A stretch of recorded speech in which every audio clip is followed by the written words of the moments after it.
Good morning friends. Tyre 3 का question discuss करने जा रहा हूँ जो जनरल स्टडी का है। ये फ्रेंड्स आप लोग का अपकमिंग पेपर में भी आ सकता है। तो चलिए मैं डिस्कस करता हूँ। देहरादून में इंपीरियल फॉरेस्ट रिसर्च इंस्टीट्यूट की स्थापना किस वर्ष की गई थी? तो इसका जो राइट आंसर होगा ऑप्शन नंबर सी होगा, 1906 में। याद रखेंगे फिर से आप लोग, इंपीरियल फॉरेस्ट रिसर्च इंस्टीट्यूट ये कहाँ पे है? देहरादून में। इस टाइप से क्वेश्चन पूछा जा सकता है।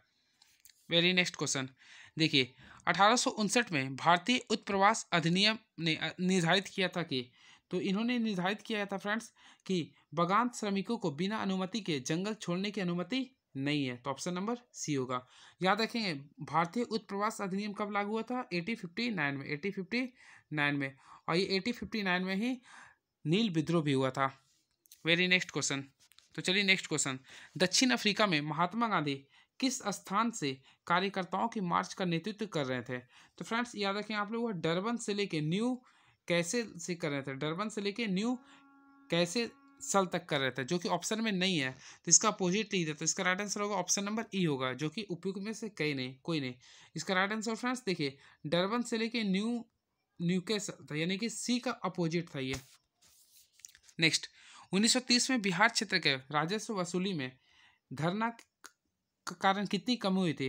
तो इसका एग्जैक्टली आंसर तो नहीं पता फ्रेंड्स, लेकिन इसका राइट आंसर होना चाहिए था 16 लाख। अब इसमें लगभग बोला था 20 लाख जा सकती थी। चलिए नेक्स्ट क्वेश्चन की मूव ऑन करते हैं। देखिए, किस मुस्लिम सॉरी नेक्स्ट क्वेश्चन, 21 अक्टूबर 1943 को किस स्थान पर सुभाष चंद्र बोस ने स्वतंत्र भारत का अंतरिम सरकार का गठन किया था? तो ये होगा राइट आंसर, सिंगापुर में किया था। कब किया था? 1943 में, 21 अक्टूबर 1943 में किया था। नेक्स्ट, किस मुस्लिम स्वतंत्रता सेनानी को भाईचारा एवं एकता दर्शाने हेतु गोल्डन टेम्पल में की चाबियां सौंपी गई थी? तो इसका राइट आंसर होगा सैफुद्दीन किचलू को। ठीक है, किस चीज का चाबी दिया गया था? गोल्डन टेम्पल का। नेक्स्ट क्वेश्चन, किसने गलती से लेफ्टिनेंट एएस्ट, देखिए यहाँ पे याद रखिए, लेफ्टिनेंट एएस्ट की हत्या कर दी थी? तो इसका राइट आंसर होगा ऑप्शन नंबर बी, दामोदर और बालकृष्ण। ये काफी तगड़ा क्वेश्चन पूछा था, बालकृष्ण। आप लोग लूसेंट में देखे होंगे, ये दिया हुआ है। 1857 के विद्रोह के मध्य नाना साहेब ने अपने आप को मुगल सम्राट का क्या घोषित किया था? तो उन्होंने अपने आप को मुगल सम्राट का पेशवा घोषित किया था। कब किया था? 1859 के समय। तो चलिए नेक्स्ट क्वेश्चन की मैं बढ़ता हूँ। देखिए, मरुद्भिद निम्नलिखित में से किस वन में पाए जाते हैं? तो इसका राइट आंसर होगा ऑप्शन नंबर बी होगा, मरुस्थलीय वन में। अंधीवासी अंधीवासी बस्तियां किस नाम से जानी जाती है? तो फ्रेंड्स का राइट आंसर होगा ऑप्शन नंबर बी, अनौपचारिक बस्ती के नाम से जानी जाती है। टफ किससे संबंधित है? तो फ्रेंड्स मैं आप लोगों को बताना चाहता हूँ, टफ क्वेश्चन तो खैर काफी टफ पूछ दिया था इसमें भी, पीएससी में जीएस के तौर पे। तो इसका राइट आंसर होगा इसका राइट आंसर होगा ऑप्शन नंबर सी होगा, यानी कि ज्वालामुखी राक्स होता है। टफ जो होता है वह ज्वालामुखी राक्स होता है। चलिए नेक्स्ट क्वेश्चन। नीचे दिए गए वन को टू से सम्मिलित करना था, यानी कि आप लोग को मैच करना था। अच्छा क्वेश्चन था ये। देखिए मैं आप लोग को बताते जाता हूँ। फॉन जो हवा होती है वह गर्म स्थानीय हवा को कहते हैं। चिनुक जो होती है वह बर्फ खाने वाले हवा को बोलते हैं। बात करते हैं मिस्ट्रल का, तो मिस्ट्रल जो होता है दैनिक हवा को कहते हैं। वही घाटी हवा बोलते हैं और ठंडी स्थानीय हवा को कहते हैं। तो ऑप्शन के अकॉर्डिंग अगर देखा जाए तो ऑप्शन नंबर आपका बी होगा। ठीक है, देख लेंगे। एंड नेक्स्ट क्वेश्चन, कौन सा जीवोम चैपरेल के नाम से जाना जाता है? तो इसका right answer friends option number B होगा। ठीक है, इसका right answer option number A होगा, भूमध्य सागरीय झाड़ी वन। कौन सी उथली झील है? तो उथली झील ऑप्शन के अकॉर्डिंग देखा जाए तो वह खारी झील होती है। खारी झील को उथली झील भी कहते हैं। And very next question. तो चलिए नेक्स्ट क्वेश्चन के हम लोग बढ़ते हैं, देखते हैं क्या लिख रहा। तो चलिए नेक्स्ट क्वेश्चन की ओर देखते हैं, है ना। देखिए, केंद्रीय उच्च भूमि के संबंध में निम्नलिखित कथनों में कौन सा सही है? तो इसका right answer option number B होगा, पश्चिमी भाग मालवा में है। क्लियर है। एंड नेक्स्ट, बाल्टोरो हिमनद अवस्थित है? तो बाल्टोरो हिमनद जो है वह काराकोरम में स्थित है। काराकोरम। बिहार सरकार द्वारा निम्नलिखित में से किसके लाभ के लिए मिशन 10 की शुरुआत किया गया? तो मिशन 10 का जो शुरुआत किया गया वह शैक्षणिक रूप से कमजोर बच्चों के लिए किया गया। नेक्स्ट, उड़ीसा में गुप्तेश्वर शिव मंदिर, ध्यान रखिएगा कहाँ पे? ये उड़ीसा के गुप्तेश्वर शिव मंदिर से सटा प्रसिद्ध गुप्तेश्वर वन, जिसे हाल में चौथा जैव विविधता विरासत स्थल घोषित किया गया, किस जिले में है? तो इसका right answer option number C होगा, कोरापुट। ये भी क्वेश्चन आ सकता है फ्रेंड्स। उड़ीसा उड़ीसा का चौथा जैव विरासत स्थल कौन सा है? तो याद रखेंगे गुप्तेश्वर का शिव मंदिर, ठीक है। और कहाँ पे? कोरापुट में ये। वेरी नेक्स्ट क्वेश्चन देखते हैं क्या है।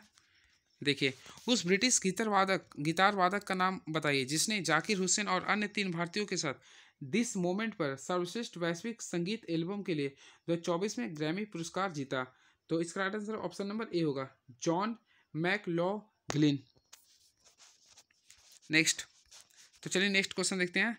CART, देखिएगा ध्यान से, CART सेल थेरेपी, जिसे हाल ही में भारत के दवा नियामक द्वारा अनुमोदित किया गया है, रोगी की प्रतीक्षा प्रणाली को आनुवांशिक रूप से प्रोग्राम किस बीमारी से लड़ने के लिए अग्रणी उपचार है? तो friends right answer option number, जो कि इसका right answer friends option number B होगा, कैंसर से। क्लियर है? और ये भी याद रखें कौन सा, ये CART सेल थेरेपी ने, ठीक है। ये सब पूछ सकता है नेक्स्ट पेपर के लिए। देखिए, भारत के निम्नलिखित में से किस राज्य ने 6 फरवरी 2024 को, डेट काफ़ी महत्वपूर्ण याद रखिएगा, 6 फरवरी 2024 को राज्य विधानसभा में नागरिक संहिता UCC 2024 विधेयक पेश किया? ऐसा करने वाला पहला राज्य बन गया। तो भारत का पहला राज्य जो बन गया वह उत्तराखंड बन गया। क्या कौन सा बन गया फ्रेंड्स? उत्तराखंड बन गया, जो कि ऑप्शन में नहीं दिया था। तो इसका राइट आंसर हो गया ऑप्शन नंबर डी। और इससे पहले याद रखिए गोवा था, लेकिन गोवा को अंग्रेजों के द्वारा मान्यता मिला था। तो ये भारत की तरफ पहला पेश किया गया कौन सा हो गया? उत्तराखंड। तो इसका ऑप्शन नंबर डी हो गया, नन ऑफ दिस। चलिए नेक्स्ट क्वेश्चन क्या है। निम्नलिखित में से निम्नलिखित में से किस देश में फरवरी 2024 के दूसरे सप्ताह में अपना एकीकृत भुगतान इंटरफेस सिस्टम लॉन्च किया? तो इसका राइट आंसर होगा मॉरिशस एंड श्रीलंका। तो ऑप्शन नंबर 1 से अधिक हो गया। विश्व आर्थिक मंच के संस्थापक कौन थे, जिसकी 54वीं वार्षिक बैठक जनवरी 2024 में दावोस स्विट्जरलैंड में किया गया था? तो फ्रेंड्स ये क्वेश्चन काफ़ी अच्छा पूछा गया था, तो मैं इसका आप लोगों के बीच आंसर बताने जा रहा हूँ। इसका राइट आंसर होगा ऑप्शन नंबर ए, क्लॉस, ठीक है,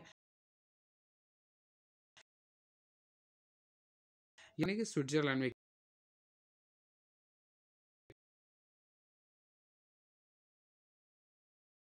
किया गया। चलिए नेक्स्ट कौन करते हैं। ताइवान के राष्ट्रपति कौन बने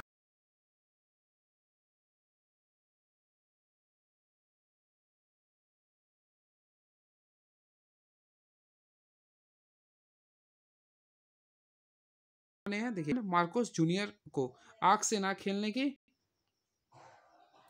चेतावनी दी है। तो इसका राइट आंसर फ्रेंड्स चीन, राइट आंसर होगा चीन। क्लियर है? चलिए नेक्स्ट क्वेश्चन के लिए मूव ऑन करता हूँ। देखिए, इकोसिस्टम में बैक्टीरिया किस रूप में क्रियाशील होता है? तो ये इजी क्वेश्चन था, ये अपघटक के रूप में होते हैं।